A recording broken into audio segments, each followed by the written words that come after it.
about the history of diorama arts and sorry, I will wait for our guests to get down. Sit down, thank you. Lydia, are you coming in? Oh. I did make the announcement and I didn't leave anybody any chance to come in. The announcement. My apologies. I'll start again. So, good evening everyone. Thank you for coming to Engaging Ever-Changing Histories, which is a verbatim theatre performance about the history of ODAC, or DAC, that it used to be known as, diorama arts. Verbatim theatre is an authentic theatre convention where we gather stories from people and edited down their version of stories, because sometimes they give you half an hour. People love to talk and tell you their stories. And you edit it down, and basically what I will be doing is I will be having their stories in my ear on headphones and performing them verbatim, so you get to hear them, their stories authentically. I'm not changing any of their words. What you hear, every the R and everything will be from their mouths. And basically where it came about is that we think about individuals when we talk about homelessness.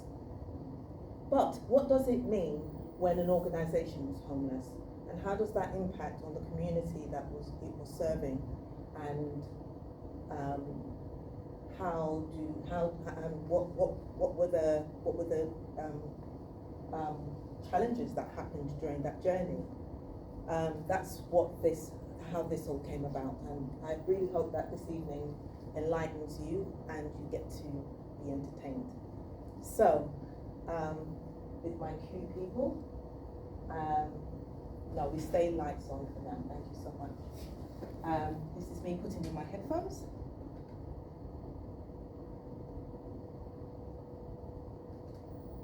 Connected.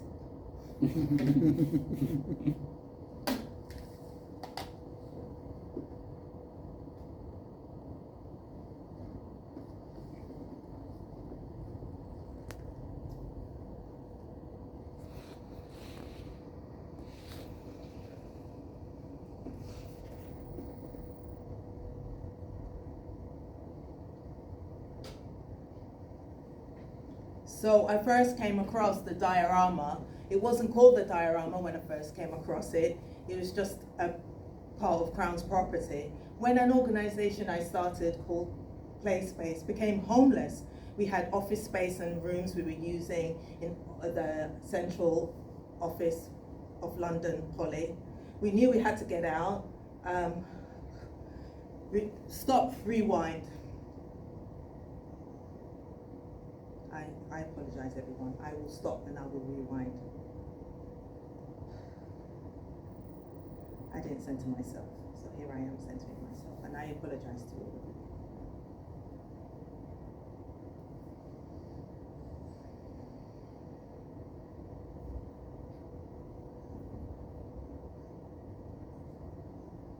So I first came across the diorama. It wasn't called the diorama when I first came across it. It was just part of Crown property. An organisation I started called Play Space became homeless. We had office space and rooms we were using in the central London Poly. We knew we had to get out. In fact, we were kicked out eventually. And there were about a network of about 30, 40 people that were involved in this, drama therapists, musicians, dancers, writers, and we were looking for a place. And I came across an organization called Learning Disability Center, and they said, we have this building, we're using 2 rooms out of 50. And the building was in a complete mess, apart from those 2 rooms. And I went there and had a talk with the guy. His name was Major Colin Stevenson, and quite a military background and a psychologist. And he agreed that I could move in as an office space for Play Space Publications. There's 2 little rooms that used to be the caretaker rooms in the basement in the ground floor. And I moved in there, and the caretaker stuff was still there. Things hanging on the wall. And he must have not that long left. And gradually, And one by one, different organizations joined us. The Natural Dance Workshop, the first theater company, Disabled Theater Company, Grey Eye Theater, had their first rehearsals there. There were a number of people that came in that never had a studio before, suddenly had a studio because all the second floor was studio spaces because they had skylights. We had community magazines on the first floor. We had rehearsal space and music studio in the old catacombs at the base, which my friend Kelia had a studio. There was Michael Cousin, a performance painter, an artist who performed his paintings with inks and various things. And we ended up having a theater space there in the diorama and a kitchen. And but one by one, it filled until the whole building was filled. And we had probably had about 70 people, different artists. My role was basically the caretaker, manager, or whatever. And after about a year and a half, I needed to hand over the responsibility. And that's when we formed the Diorama Arts Cooperative. I formed a theatre company while there, Matchbox Theatre, with Jennifer Carey, who was our designer. We performed there. We performed in hospitals, prisons, and various places, in special schools around the place. And yeah, there was a hive of activity. Sometimes all night events would happen in the diorama. And we started a project called Special Times, which was basically working with autistic children and using the arts with them, a bit like play therapy. The rent from the Crown was very minimum. It was like £20 a month or something. It went from strength to strength in terms of an organization, but it needed honing in. It needed centering. We needed to find some sort of structure for it. Although I was official living there, quite a lot of the artists had beds in their studios and stayed the night or worked till 3 a.m. in the morning.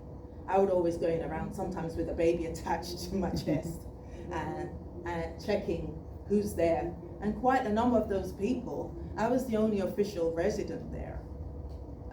When I got married, my parents came over from America and stayed the night in the diorama. I don't think they'll ever forget it.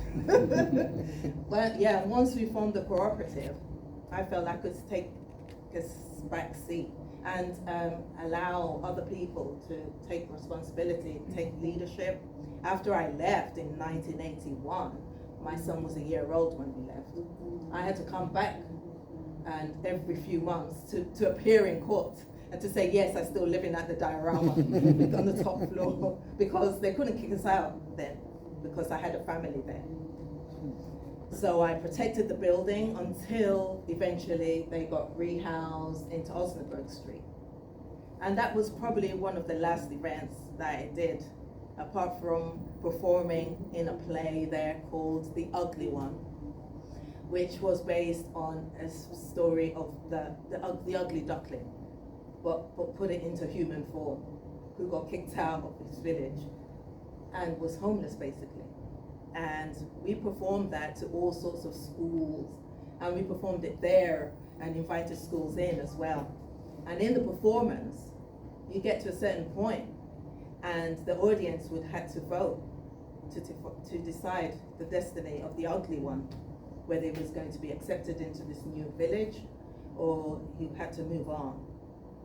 And I'll finish what I'll tell you the story now, but the song I had to sing, which is very, very relevant to homelessness. I don't know where I'm going. I don't know where I'll sleep tonight, but I'll keep on going till I find a place that's right. Built by Augustine Pilgrim, the diorama opened to the public on the 29th of September 1823, the only survivor from an original 4 dioramas. The building was designed to hold Louis Daguerre's Palace of Light, now considered to be the precursor to modern cinema. After going through many changes of use throughout its history, by the mid-70s the premises had been taken over by a collective arts group. More or less squatting the premises, in 1981, on the express request of the landlords, the Crown Estate Commissioners, they became incorporated under the name Diorama Arts Limited and agreed in 1982 to formalize a rent agreement.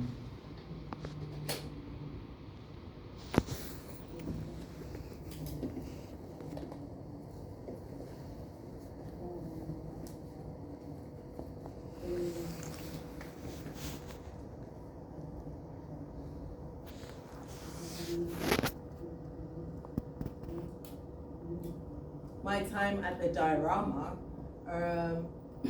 the door to that time at the diorama opened during the spring of 1976 when I was invited in by poet Larry Butler, now known as Sukima, to talk about setting up a working artist studio in the building.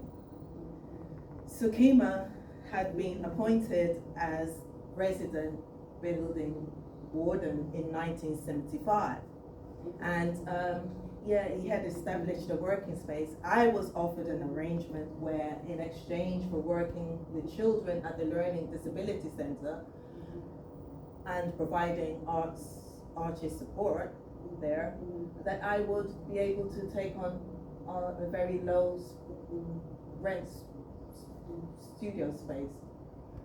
It seemed to me that I was one of the first individuals to come into the building with Larry.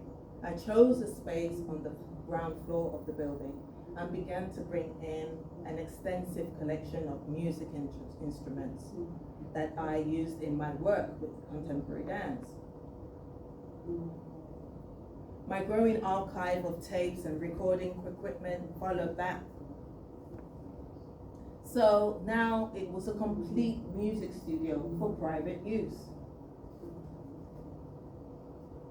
The diorama was also convenient because it was a short distance from London Contemporary Dance Theatre, the Place Theatre, where I worked full-time. The diorama soon attracted alternative of movements and therapy activities, artists, musicians. Several small working organizations and theatre groups began to flourish there as well. It became the headquarters of many ways of moving, with the links between the Diorama Arts Cooperative and Contemporary Dance Trust, and along with other city spaces and arts organizations such as Excessive Collectives, Chisenhale Dance Space, Butler's Wharf, clearly the diorama became a valuable resource for artists. During my time in the building, there were repeated entreaties to Crown Estates to be allowed to manage the diorama as a permanent artist cooperative. I wasn't able to see this transition unfold, unfortunately, because as in 1984, I departed London and I lost contact with the diorama.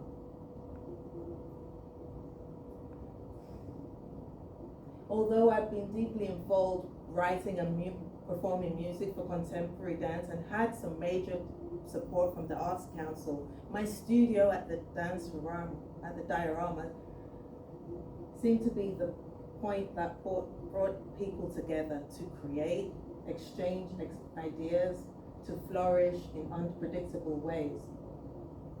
And I see this now, mostly in retrospect, and so utterly grateful to all that occurred.